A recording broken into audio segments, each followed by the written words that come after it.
Hi everyone, welcome back. We are on, believe it or not, day 17 of Ethony's 31 days of tarot video challenge, and I'm super excited to have made it this far.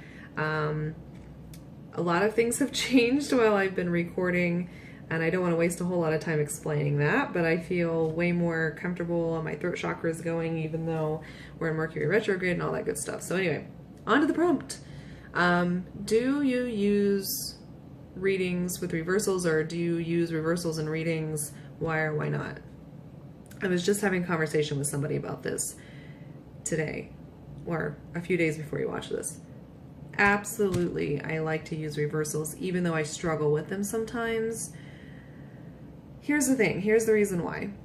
Not to say people who don't use them or have decks, certain decks that they don't use reversals on, I'm not saying anyone's right or wrong, but here's why I like to do it.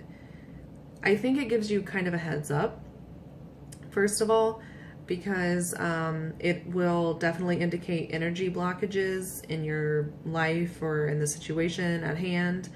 On top of that, it's going to, it's all about balance. I keep bringing this up, light and dark, higher self, shadow self. Honestly, if you have reversals in your reading, it's gonna say there's something that you really need to look into on a deeper level, because sometimes a reversal doesn't necessarily mean the opposite of the card. It means something that you need to tackle within yourself. It's not necessarily an external thing. So I really feel like sometimes people need to hear those things, and while that's the case, sometimes I do read kind of the opposite meaning of the card. It really just depends on the reading, but for example, if you were to get this card, the Hangman, we're looking at the Zombie Tarot again because I love this deck. Excuse me. He's already upside down, which is kind of interesting. And it's about gaining a new perspective. So if you were to reverse him, the imagery is great because he looks right side up now, but the idea is that above him is danger instead of below him. So you can kind of read into that as you will. Sorry for the white balancing going back and forth on the camera. But, it's about kind of not making yourself vulnerable, not allowing yourself to see a different perspective, kind of remaining closer to earth rather than heaven or spirit or the divine, or however you want to see that. So again, there are a lot of different ways you can take it, but that's just the method of tarot. There are a lot of ways to do a lot of things.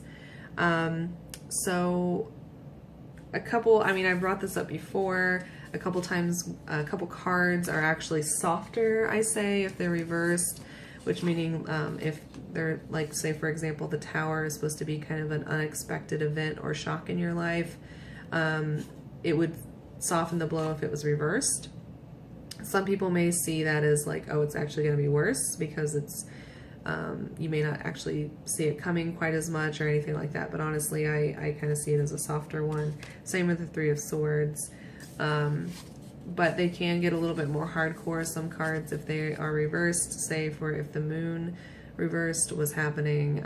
I just had this come up in a very important reading for one of my clients.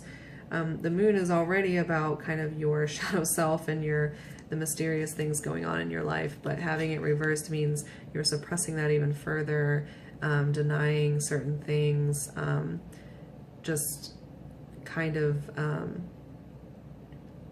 really shoving things under the carpet and not dealing with them. So pretty serious stuff. But so yeah, it makes the readings more serious, like I said, in a way, but we have to deal with that stuff. That's why people use tarot as a tool, as a way to better our lives and give us different perspectives, kind of like the Hangman. So that about wraps it up for this day. Thanks for watching, and I'll see you in the next video. Bye-bye.